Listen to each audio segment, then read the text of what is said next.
you really believe that human beings are demons? No, I do not. And don't you ever say I did. No one's ever seen this. This is his original presentation to raise money from the 70s. I think he started with good intentions, but I think power and money went to his head. We're at a gate here. Oh, boy! Kenneth Copeland is one of the darkest individuals I've ever come across.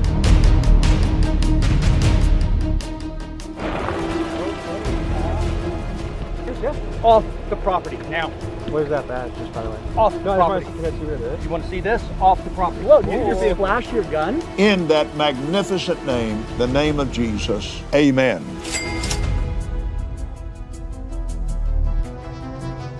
Kenneth Copeland. You might recognize him for his interview on Inside Edition. Do you really believe that human beings are demons? No, I do not. And don't you ever say I did. He's the guy that claimed to defeat COVID-19. COVID-19! COVID-19!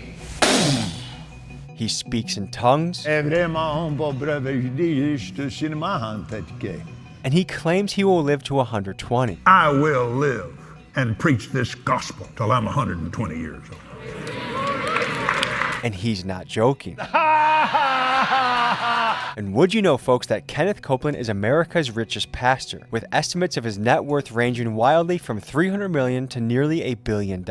And today, we're diving into a series of disturbing allegations concerning Copeland and his church, Eagle Mountain Ministries. Allegations like that he allegedly used church donations to build a private oil empire that rakes in millions. That he promised his donors a Christian retirement community, but instead, all that money allegedly went to things like this. So we flew to Dallas, Texas to infiltrate Kenneth Copeland's empire and expose the truth about his ministries. We teamed up with Nate of the Religion Business, who has dedicated the last few years of his life to exposing people like Kenneth. From standoffs on his private tarmac to uncovering his private hunting grounds, we show you the side of Kenneth Copeland that he has spent his entire life trying to conceal. Something you should know before we get into the episode, we have completely restocked and revamped our Big Dog collection. We got new shirts on the site in green and brown, trucker hats, hoodies, all your favorites, restocked, ready to go. So get yours while supplies last at TommyGMcGee.com. And now, folks, to Kenneth Copeland.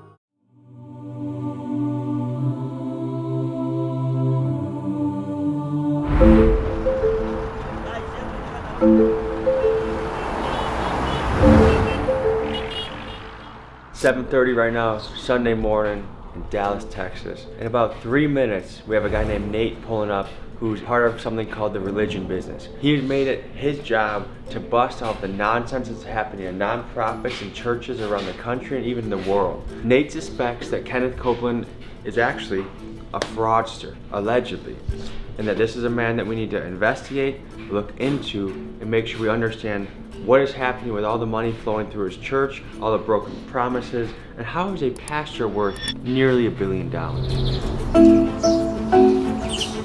What is up, brother? Good to meet you too, man. How are you doing? I'm doing good. I've got a really big 30 by 40-inch map of his property, so we'll block it out. I think. Scoped out.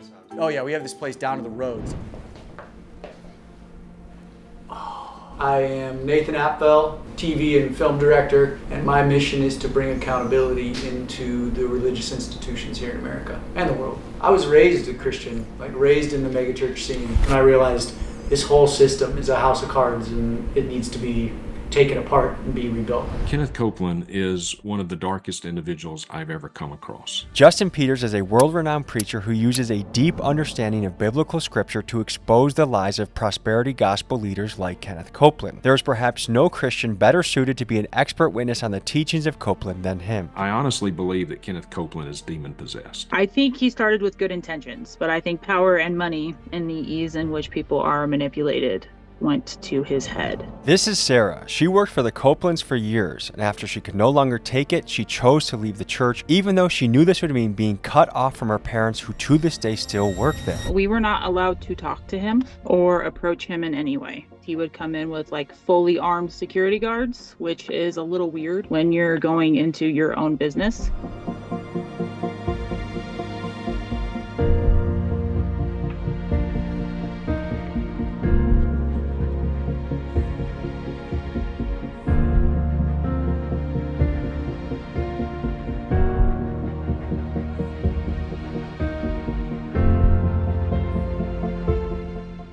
We've been looking at Kenneth Copeland for several decades. This is Pete and Barry. They are private investigators who have spent decades looking into Kenneth Copeland, and I was shocked by some of the things they had dug up about Kenneth. When my boss, Ole Anthony, sat down at breakfast with him in the 1970s, Kenneth Copeland ordered pancakes. He handed them back to the waitress and said, "God doesn't want me to eat cold pancakes." And everybody thought he was joking, and they looked at him, and everybody looked back and forth. He was serious. He was dead serious. Kenneth Copeland has been raising money since the late 70s for the revival capital of the world, which is this.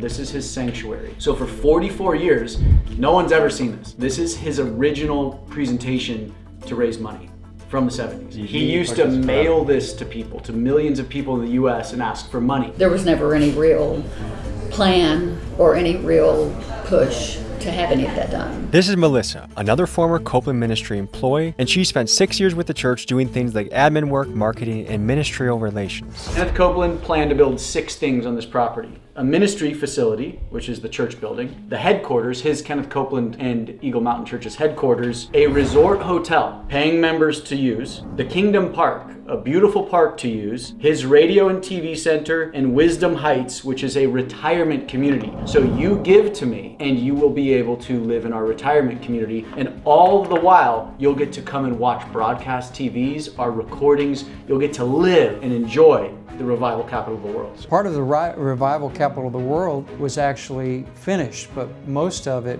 was not. How are we going to penetrate this operation? Main roads here. There's a railroad crossing here. We're going to come in. This is the main highway right here.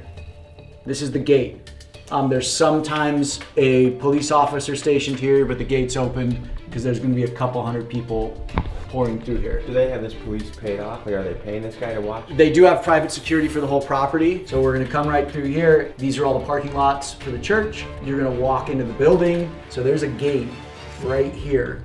So this is the private road. It's a dirt road that runs all the way here. Okay. All the way here, around here.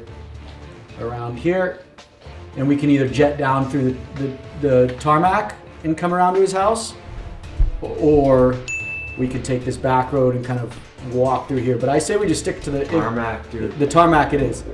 We fly down here, catch that, boom, yeah, get to his house.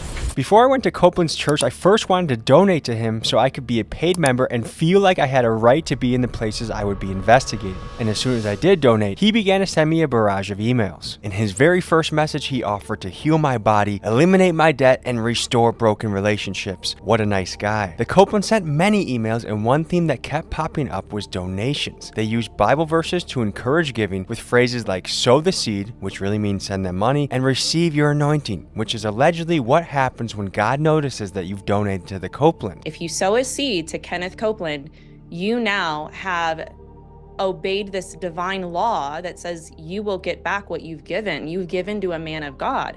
And so he justifies it because, hey, all believers should be healthy and wealthy. They also promise to pray for you every single day if you become a partner of theirs, which leads me to wonder, did they turn pay for play into pay for pray? And one other tactic that stands out is what some call strategic generosity. You see, the Copelands offer you free little promotional items like an audio file from Gloria or a welcome box with their magazine of them in it. And some say that these small gifts are given with the intention that it will trigger a sense of obligation for you to send more money to them. And it's a clever cycle. You give to them to get blessed from God, the Copelands get your money, and somehow faith becomes a financial transaction. What are the odds they're going to get police there? I bet security is going to catch us before we even get there. I think we need to change our attire. I agree. Let's get ready for church.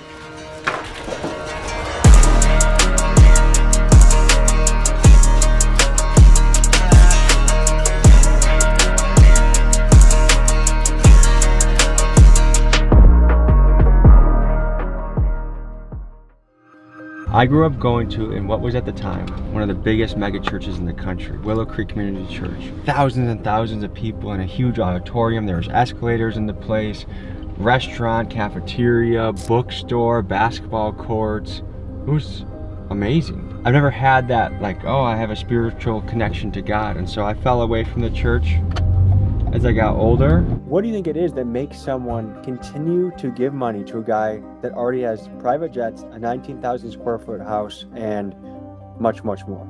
The poor and the sick are desperate. Because people want to believe desperately in the miracles. This is a way for me to grow my bank balance. This is a way for me to become richer. This is Melissa. She's a Christian YouTuber who uses her platform to discuss theology, expose false teachings, and help people spot spiritual deception. Here was her take on Copeland. What you give, you will get back. And if you can teach people that, if you can shut down their ability to even understand what the Bible actually teaches about it, and their ability to critically think, then that's an easy given. That I believe that. Morning. If we're trying to get a Bible before the service, is that the Bible store over there? The bookstore? Oh, the bookstore? Yeah, just go in the main entrance and it's right to your left. Thank you, sir. So they're a decently well organized unit. All right, we're infiltrating, we're going in. Oh my God, we'll see you in about 45 minutes. Sir. This is the moments we live for in this world. Dude, this is all years in the making, really. Okay, guys, I'll see you. I'm gonna go to the bookstore. How you doing, sir? Morning, how you doing? Oh, thank you very much. Good morning. Good morning. How you doing? How you doing? Is there a way to buy a Bible right now, or no? Is the bookstore closed? Oh, bummer. Go get my Bible out of the car. I was hoping to buy one here. Thank you. Top of the morning to you. How are you? Great. Good morning. Good morning. How are you? Good morning. How are you? Dressed in my Sunday best, I went into the service to get a feel for how the Copelands do church. I knew going in that Kenneth had an almost ridiculous amount of armed security. I mean, just look at how they responded to this woman who asked questions about scripture. Can I ask you, do you think it's always God's will for you to be healthy and wealthy? Yeah. So how do you answer 1 Timothy chapter 6 when God says that those that desire to become rich fall into all kinds of temptations? Actually, I'm going to get you somebody that can answer all your questions for you. Okay. That's the person you say can help me, security? Yes. You don't want to be questioned? Why not Kenneth Copeland? Because he doesn't speak to people, does he? I'm sure of course he speaks to people, but that's where they have staff pastors to meet and answer any questions. So we went in incognito with spyglasses, trying to stay under the radar before we left the church to storm Kenneth's compound. One of the things that was very much emphasized was the fact that there's cameras around and you've got to watch what you say because people are listening. Describe the volunteer culture in the church. It is very unhealthy. I also volunteered there for a while. I would definitely call it labor trafficking because they expect you to do everything for free and choose that over your actual job. Love is king, Jesus is Lord. It's exciting. You can't stay, well that's fine. You can put that in the offering basket. Not in and of ourselves. Our victory is. You might be wondering, where is Kenneth? And the truth is, Mr. Copeland is rarely seen preaching at Eagle Mountain these days, and his daughter Terry has more or less taken over as lead pastor. They used to put out reports that would let their partners know this is what we spend on missions, this is what we spend on employees, that type of thing. And when George and Terry took over, they decided they did not want any transparency at all whatsoever. So even percentages, not even with numbers, none of that is, or at least when I was there, was not available to the public. As I sat in my chair, maybe I was being too cynical, but it felt like the entire sermon was laced with marketing pitches to get people to tithe, which is the biblical word for giving 10% of your income. If you'll fill that out, put that either in the offering basket when it comes, put your prayer request on there, and that way we have your name. We thank you for the ability to grow in wealth. You see, Kenneth and other prosperity gospel preachers have morphed tithing into this weird formula that essentially if you give money to them, an anointed prophet of God, that it will somehow translate into God then deciding to multiply your income. Now, some of you may have been expecting a bigger auditorium, and what you have to realize is most of Kenneth's audience is watching through TV, hence why they call him a televangelist. And in his church, he had dozens of ushers who also double the security, many of them probably armed, but most importantly, their job was to approach people sitting in the back and bring them up to pack the front of the church. The reason? To make the audience look filled to capacity for the people watching on their TV back home. The longer I was there, they started limiting bathroom breaks. You're not allowed to approach certain people. You're expected to all act the same, dress the same. They expected all the body shapes to be the same, telling people they were poorly representing Kenneth because they were a little bit overweight. We're in a most important time in this nation. We need to know how to vote. A quick note, folks, there's something called separation of church and state. One way that churches keep their tax-exempt status is by avoiding direct political endorsements. But here at Eagle Mountain, you see classes aimed at educating their members on how to vote. And Kenneth Copeland himself makes his political leanings pretty clear. Here where he mocks Joe Biden. The media said Joe Biden's president. Ha ha ha ha. And here where he attends a Trump rally. I copied his suit. To some, this raises a fair question. Should the IRS be paying closer attention to this kind of activity? People urge people to vote and they're training people to properly vote, and then in private, wink wink, it's for a certain generally Republican candidate, but not always. They can't go after that particular organization's tax-exempt status unless they actually have film of the pastor saying on film to vote for actually a person. We snuck out halfway through the service so we could attempt to infiltrate Copeland's compound while his security team was focused on the people inside the church. Like, in some ways, it's a very passionate church service. Their music was excellent. Yeah. But then it almost felt like everything was like an infomercial to like go back into giving. Yeah. Bible verse, direct you back into giving. Yeah. We see in a lot of these preachers is that they'll say, the Lord told me a number of you need to give $1,000, things like that. Ushers, close the doors. Seed. If I get 1,000 online to give this, if I get 1,000 in the sanctuary to give this, that's $40,000 tonight. I don't for a minute believe God is speaking to them like that. There's nothing like that in the Bible. I really don't think you could listen to a single sermon by Kenneth Copeland or one of these other prosperity preachers where money is not, if not the focus, at least mentioned. Churches are not required to file 990s. Some provide a church financial statement or an audited financial statement to the donors. Sometimes they'll just have a brief summary and an annual report. Brother in arms of the Copeland Ministries. Let's freaking get it, okay? Get it. It's gonna be fun, boys. While everyone else is worshiping in full swing, we're using that cover to get in here as deep as we can. So if you go to the right here, there's an oil platform. Oil field right there. Look at this beautiful farmland. Who would have thought parishioners were paying for this beautiful farmland off of the... Oh, we got a gate. Is there another way around? Oh, it's opening. Oh, boys! I think Kenneth might need to raise some money to patch some of the concrete here, the asphalt. That's so kind of him that this gate opened for us. Let's see if this gate opens. It's a parsonage. So, oh my gosh. Woo! This is the road that leads to Kenneth's home? Yep. This is almost a billionaire's compound that he's gotten from church money, and to be behind enemy lines right now, driving up to his house, is an independent journalist's dream. I have a hunch it's gonna be like the first three. No, this one needs a keypad. So, should we just hang out here and wait for someone?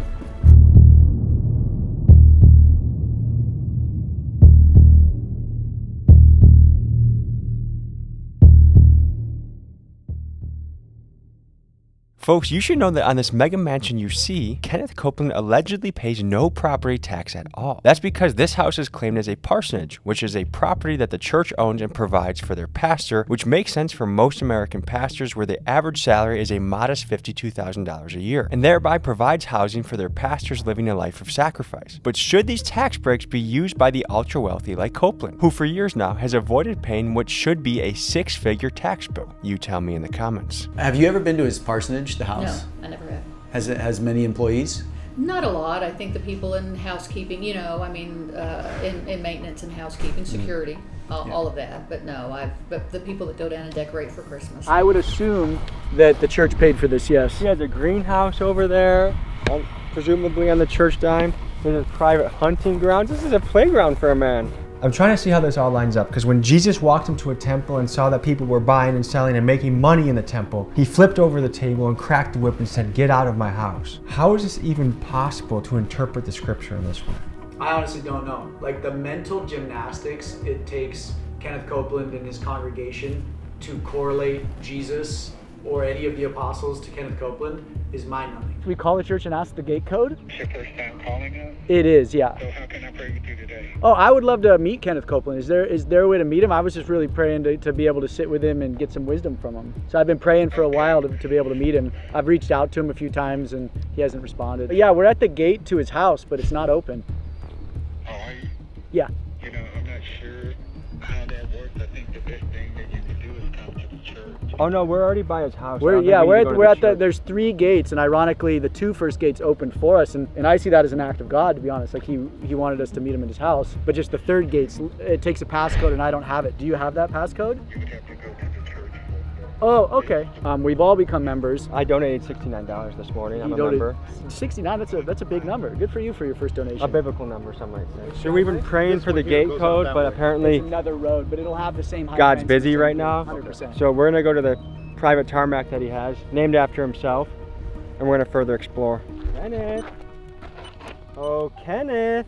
When we discovered there was this huge mansion on the property, church members would call us when it came out in the news and said, "We didn't even know about his mansion on the property." We've had informants tell us that it's got a sweeping spiral staircase like you would see in the old movie Gone with the Wind. It's got a bridge across the living room, and the Kenneth Copeland's closet is approximately 35 feet by 20 feet, something like that. Bigger than most people's living room. This is just a man's playground is really what we're on right now. People donating money so they could have a retirement home, a park, this biblical paradise in a way. They believe in this message that this was going to be the city for us to come and gather and celebrate Jesus and the Lord and his love and his mercy.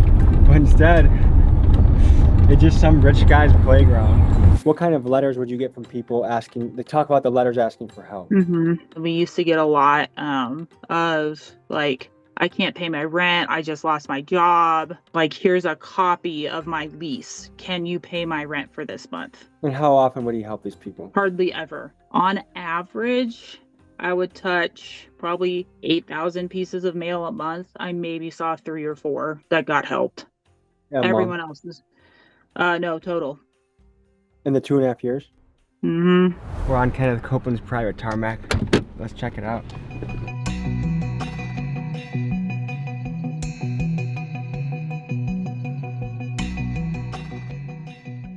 From what I've seen here, it doesn't seem like there's much distribution. Like, you look at the revival capital of the world, what he's been raising money on for the last 44 years, the distributions all went to him. Do you have any idea what kind of money the church was bringing in through this on a weekly basis? I can't give you like an exact number, but I know they did several fundraisers a year that would reach $10 million.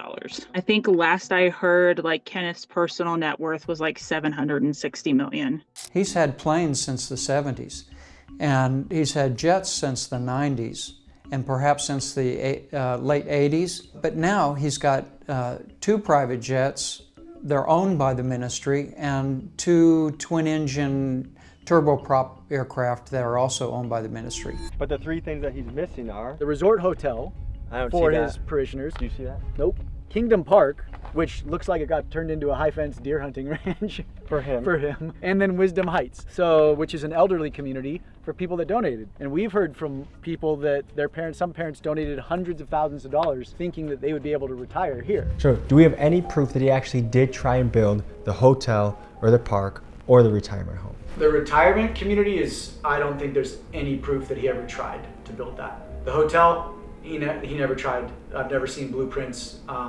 There was never sewer or water or electricity brought into the property to be able to build something like that. The park, there's a Frisbee golf course.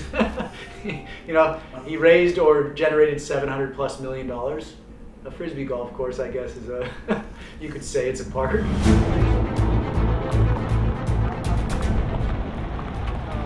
are you guys? We're all tithers. We were just trying to see the parsonage because we've never seen any documentation on it. Why are you out here on the runway? Because the gates are all open for us. We were just cruising around. No, you cannot be out here. This is an active strip. No, it's not. We know it's not. No, this is active. It has to be repaid. It's active. Listen, I get you're out here to expose stuff. I get that. He was supposed to build all this stuff. I'm aware. Listen, that doesn't matter. What matters is that you are on a private airstrip on private property right now, and I need you to leave immediately. But we're paying members of the church. If you don't leave, you're going to be criminally trespassed by the police. Get in your vehicles and leave now. No, I want to ask him about the Resort Hotel, Wisdom Heights, and the Kingdom Park. Is the Kingdom Park the Frisbee golf thing up there? Hey, that's a work in progress, so just don't worry For about 44 years? It's a joke to you. No, I think the joke is a guy pretending to be like the power of Jesus Christ is secretly bawling while all the promises he made seem to have not come to fruition. Well, take us to the church and we'll go to the church. Yeah, just go right out this gate. We're going to go out this gate, guys, and head to the church. We're going to head to the church right now. Okay, pal. We're just a couple parishioners. Yeah. Off the property now. Where's that badge, just by the way? Off the property. Can I see what it is? You want to see this? Off the property. Whoa, did you just flash your gun? We want to see your badge. No. You did. Jack crap. You did. Get off the property. Okay. Are you police? What did you flash at us? Doesn't matter. You literally threatened us with your gun, dude. Okay, look, he's doing it again. No, I'm not. We're unarmed. You are. Put your other arm up. You do not belong on the property. How did you get on the property? There's literally gates that you pull up to and they open. No, there's not. There it is. How much do you want to bet we rolled the whole time? You got it. Please stop. What are you, how? Let me ask you, really guys, seriously? Yeah. What are you doing out here? Like the church. We're members. You go to church here? Yeah. And we're tithe members. Really? Yeah. Let me show my receipt. Receipt for I what? gave Kenneth Copeland $69. Okay, A great. considerable sum. Great. Doing that with the gun was a little nuts. Well, you know, when I get a call like this, what would you do? What was the call?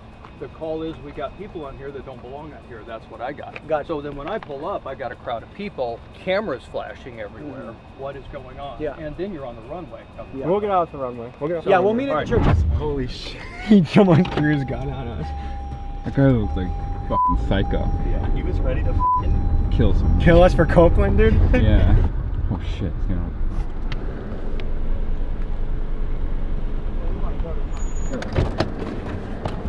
Did you just impersonate a police officer? No, I didn't. What'd you flash at us? Shut the camera What'd off. you flash at us? It is my badge for the job. Can you show me that? No, I already showed it to you. But And we're actually, not. that's probably more dangerous than a weapon, isn't it? What? This? A camera? That's Sure. truth. What? I know it is. Is this another? Okay, brings guys, truth. what do you want to ask? We were going with you to the church, but you pulled over. Yeah, I did. You noticed that. These are the 6 pillars that Kenneth used to raise all his money. The resort hotel he promised, he did not build. Kingdom Park, he did not build. He built the radio and TV center. He did not build Wisdom Heights. Where are we going? I'm saying he committed fraud. Allegedly. I think of all places you'd expect transparency, you would want it in a church. But the truth is, how KCM spends the donations it receives is something only they know, because churches are not required to file the Form 990, which is the financial disclosure form that other nonprofits must submit to the IRS. And the religion Kenneth claims to represent features its main character Jesus doing things like humbly riding a donkey into town and flipping over a table when men tried making money in the church, leading many to question, in what way does Kenneth's lavish lifestyle resemble anything remotely biblical? And furthermore, how is Kenneth allowed to enrich himself while completely being shielded by a tax code that was designed to protect genuine religious work?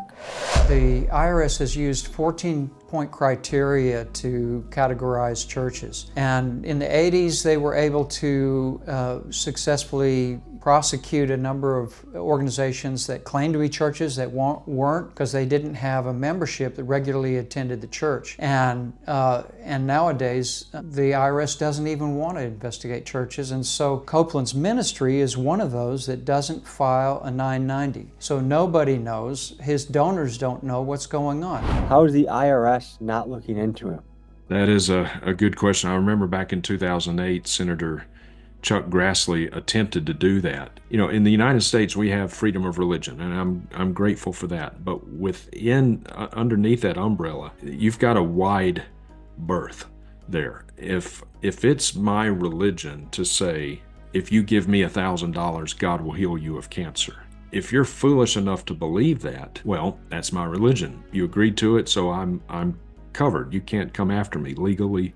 You can't sue me. So what are you here to do? I'm here to point out a fraud. Yeah, that's not going to happen. Oh, I've got way more than this. I've got I'm more sure you data do. Then than. why are you here? Because if we you've wanted got to go everything see. you need. Oh, I don't have everything. That's why I want to talk to George or Kenneth. Okay, that's not going to happen today. The only people that ever Please call me tell are him to lawyers. shut the camera off. I can't. That's his job. Well, the next step is for you to vacate the property. I'm a paying member. Yeah, I know. $69 or no, that was Tommy. I donated $69. Whatever. Yeah, but we pay for it. I can show you the receipt. I paid $69 to this church.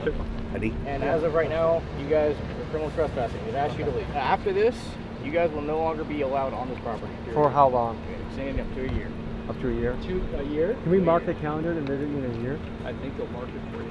That guy did flash a badge and his gun at us. Okay. I identified myself. We won't press charges if you invite us back into the church right now. Really? You're going to negotiate that on camera? I think that's fair. Okay, so hop in your cars and head out. See you next year, guys. Yep. Take care, Steve. See you next year. Have a blessed day. Thank you. Well, boys, we got our money's worth this Sunday. I think there's probably a lot of good things that happened at that church. You could tell there was a tight-knit community. There's a lot of love in the air. I'm not taking that away from these guys. What we are talking about, though, is when it's that much money on the line, it's fair to know how that's being allocated, how that's being spent, and why things that he promised to people. Like, there are old ladies at their house that donated absurd sums of money to this guy. And nothing ever came to fruition. Hey, I'm going to build you a retirement home. Nothing. In an effort to get both sides of the story, we reached out to Kenneth Copeland multiple times for an interview, but similar to Scientology, he typically does not do interviews because the results tend to be disastrous. But in the interest of fairness, I wanted to highlight the good Kenneth Copeland Ministries, or KCM, has done, and it was actually harder to find than I expected. I read through their 2024 report, and here were 3 major things that I found they celebrated. They distributed 84 million ministry materials, meaning things like books, CDs, and digital downloads. The report claims that they brought over 7 million people to salvation in Jesus Christ, and I learned that KCM has very strong ties with Israel and highlights donating surveillance equipment, security cameras, and tactical gear to their Israeli partners. Interesting. And after reading the report, most of KCM's charitable giving seems to be in the form of things like Copeland branded Bibles, sermon audio, and even a Copeland Christmas album, leading some to ask, is this really charity, or is this just self-promotion disguised as ministry? I'm here on the scene with private investigators. You guys have been looking into the Copelands for how long? For several decades. How do you think he came across the funds to get this kind of stuff? Well, he already had the property when they discovered that when fracking was invented, and they discovered they had gas underground there. And so they started drilling in about 1995, and we're hoping to be self-sufficient. But do we know what kind of funds he used to buy this? Do you know if it was church funds or otherwise? He raised funds for Revival Capital of the World in the 70s. Purchased the property. He says he got it for a steal. He flew over the property when he was flying back from Oklahoma and said God told him that's going to be your property. And they discovered oil on it after they owned it. I heard the Lord, I was looking across there. I heard the Lord say, see that tree right over there? And I said, yes, sir. If you're looking at it from his point of view, God surprised him with the oil, why not use it, right? Right. Anything to add to this oil kingdom we see behind us? Typically, when you have a nonprofit organization with drilling like this occurring on the land, it would be considered unrelated business income because oil drilling has nothing to do with the ministry of the nonprofit organization. There's a form called a 990T for unrelated business income. It would typically be reported and taxed, but there's a crazy loophole in the law. If the property is paid for, they do not have to report it as unrelated business income. If we were to look at all the people that have lived since biblical times to now, Kenneth Copeland would be in the top 0.00001% of lavish livers. I mean, there's kings that didn't even live like he does today. And he uses those scriptures about Solomon, the riches of Solomon, to justify his wealth. What if it's that same guy as yesterday just comes out and just starts firing? I think that's the same. That's the same truck. That's the same truck. Is it? There's a helicopter right there. Look at that. Hey, Kenneth! We need some answers! If you could speak directly to Kenneth, what would you tell him? I'd tell him pay your fair share of taxes and get out of politics. Our goal was to storm Kenneth's private jet hangar and climb aboard his luxury aircraft. So we tracked down the place where his jets were stored, and this is what happened next. We found found out that Kenneth Copeland is not using his own tarmac to store his jets, but he's using this one right up here. So we're gonna see if we can find a way into his tarmac to see what his jets look like. You ready for a mission? Yeah, we're at the Lyons Airport. There's a private hangar over here that holds Copeland's jet. And then whenever his buddies fly in on their private jets, they're all just racked against this fence line. This is the place where the famous TikTok clip about Kenneth Copeland speaking like a demon to that lady, this is the famous area. Since he got a bigger plane, his main plane can't land on that small of a runway anymore, so he had to move here. What we're looking at right now is something that very few people in their life will ever even get access to. We're looking at a private airport. This is where the ultra wealthy fly out of. And the thing is, some of those people here at this airport are megachurch pastors. Jesus told people to go out and sacrifice, to go out and give into the people, to go out and struggle and suffer. He had disciples that were on the road preaching that got persecuted, that got killed for spreading the message, living in great discomfort, living a life of sacrifice, living a life that they gave up everything they had for Jesus. You guys tell me in the comments, does that fly with you?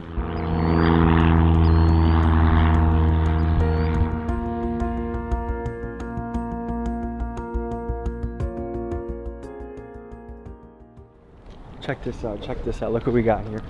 First parking space next to the door, EMIC, Eagle Mountain International Church. So this is where his fancy car parks. He goes in there for his jet. They paid a premium for this spot. How do you people give money to this man? I don't get it. I really don't. The question that comes to my mind is, how in God's green earth does someone rationalize making almost $1 billion off the backs of their donors and their own church members when there are so many real issues in the world? Hunger, education, housing, mental health. That's what a church is supposed to do, is to help the community. But instead we have this son of a bitch who is just racking up the income. Again, I'm not calling his members stupid, but I don't understand it. How does it feel speaking right now? And would you say there is a climate of fear to speak out against Kenneth Copeland?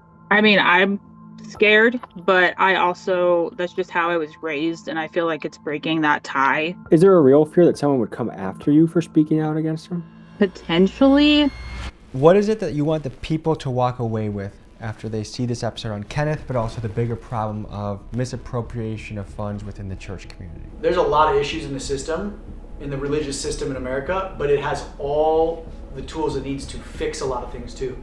American Christians are the most generous givers in the world per capita. They give more away to charity than anybody else. So that means that the Christian church has more resources than anybody else. It has more time than anybody else. So here's the crazy part.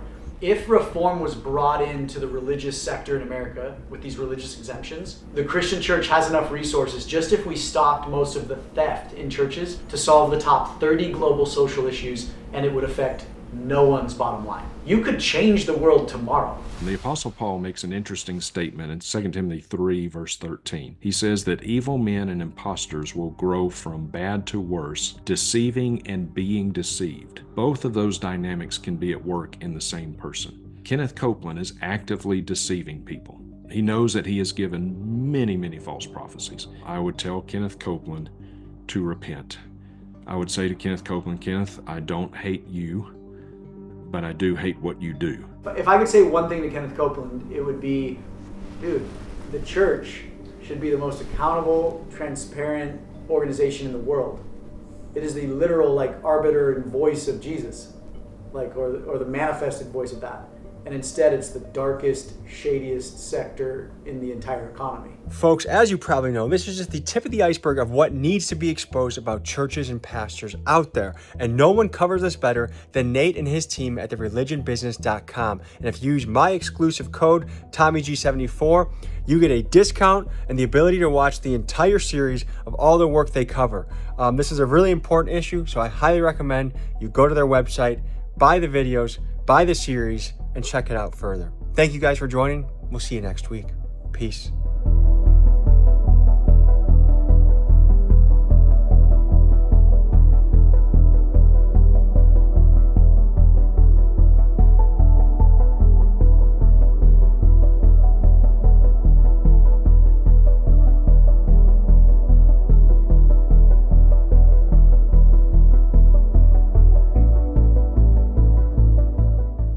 Folks, hope you enjoyed this episode. You want to watch another? Here. You want to subscribe? Over here. See you next week.